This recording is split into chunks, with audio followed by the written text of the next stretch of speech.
Hey there, recovery fam. Welcome back to Scott's Thoughts, where never have to feel alone.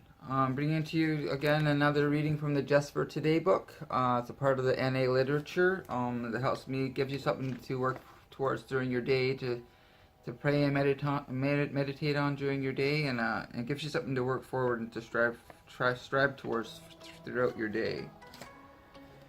So today is February 14th. And the reading for today is called Honesty and Spirituality. And the little reading for today it reads, "The right to a God of our understanding is total and without any catches. Because we have the right, it is necessary to be honest about our belief if we are to grow spiritually." And that's from the basic text of the Blue Book of Narcotics Anonymous, pages 25 and 26. And the reading for today is, "In meetings, over refreshments, and talks with our sponsor, we hear our NA friends talking about the way they understand their higher power. It would be easy to go with the flow, adopting someone else's beliefs. But just as no one else can recover for us, so no one else's spirituality can substitute our own. We must honestly search for an understanding God that truly works for us. Many of us began to search with prayer and meditation, to continue with their experiences in recovery. Have there been instances where we've been given power beyond our own to face life's challenges? When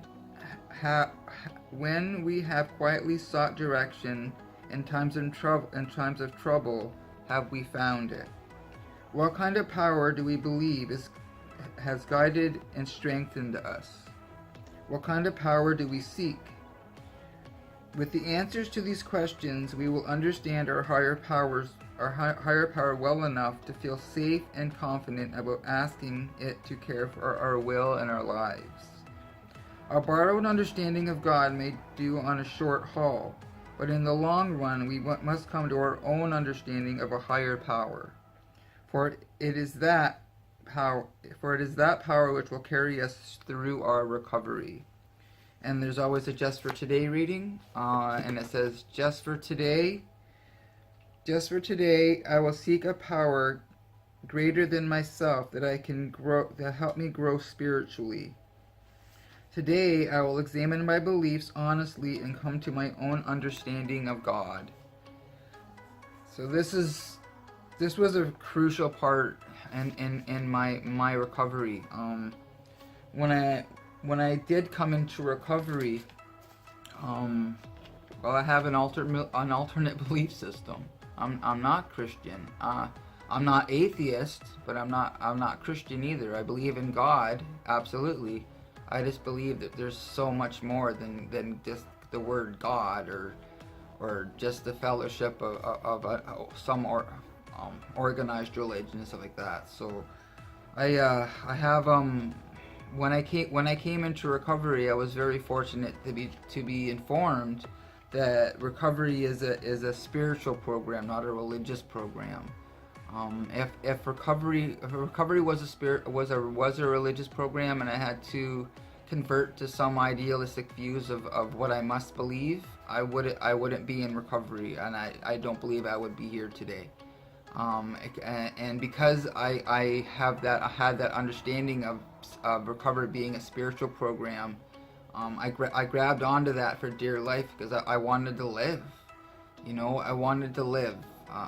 And I've been saying it a lot lately. It's like get busy dying or get busy living, right? And I wanted to get busy living. I had nowhere else to go. I knew I had always been searching for something bigger than myself all my life, and the decision I made to come into recovery was the best decision I've ever made in my life. Yeah. I lived my entire life up to when I came into recovery, just always feeling on the outside, never feeling a part of, not feeling like I ever fit, never feeling comfortable in my own skin, always feeling like the outcast, always feeling I would never have purpose in life. Always feeling that everything was just always predetermined in my life. Everything though was the way it was going to be, and I was going to die broken and alone in a ditch somewhere, and that was it. Everything was just written in stone, and that was it. That was going to be my existence up until I no longer existed. Um, but today, in recovery, I do thrive because it is a spiritual program. People talk about coming into recovery and they say fake it till you make it, or you can borrow my higher power until you find your own, or something like that. For me, it was I tried I really tried hard trying to fit in and just do what everyone else was doing when I first came into recovery and stuff like that. But until I really got in touch with my own higher power, with the universe, with my belief system, with nature, with with so many aspects of what my higher power is today. Part of my higher power is the people I meet in the meetings. Part of my higher power is my kids.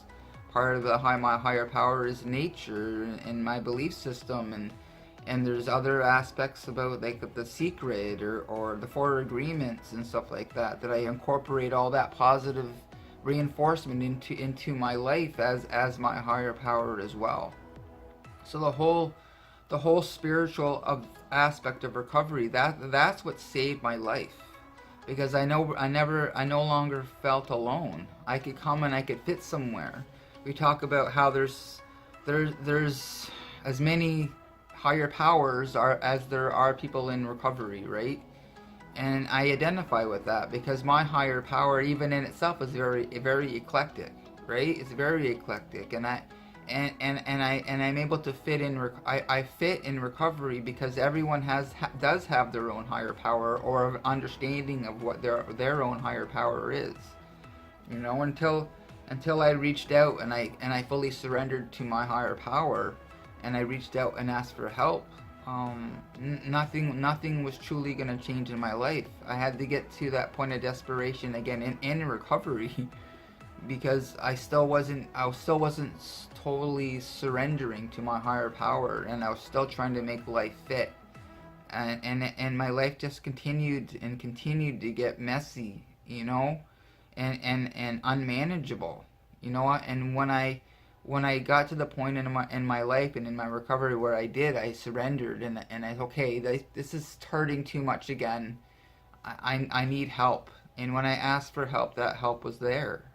People were there again to give me a leg up and give me somewhere to live and put some food in my stomach. And shortly before that, I was homeless, like briefly homeless, right? So there's a lot of things that have happened in my life that I've had to get to that point of desperation, and we talk about that, how pain is a great motivator. Sometimes I gotta hit my head pretty freaking hard again for me to surrender again, because that's just part of my makeup. I gotta screw up, but then when I screw up and I make those mistakes, I'm more apt to learn from those mistakes today instead of continue banging my head, because I don't like that feeling inside when I'm out there and I'm just existing again. I don't like that feeling. I like to feel like I'm thriving, that I have purpose in life, that things are okay, that I'm gonna be okay. I know I'm gonna be okay. I'm gonna go through life. Life's gonna happen.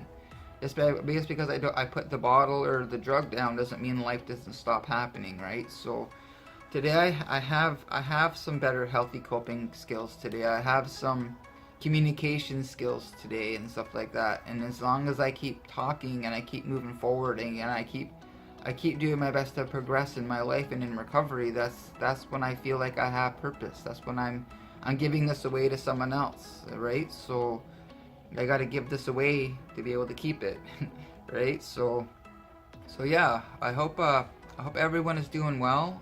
If you are new to the community, please hit that big red support button down there and that notification bell so you don't miss any upcoming videos or streams. And I'll see you all again very soon. Have a wonderful day. Mwah. Love you all.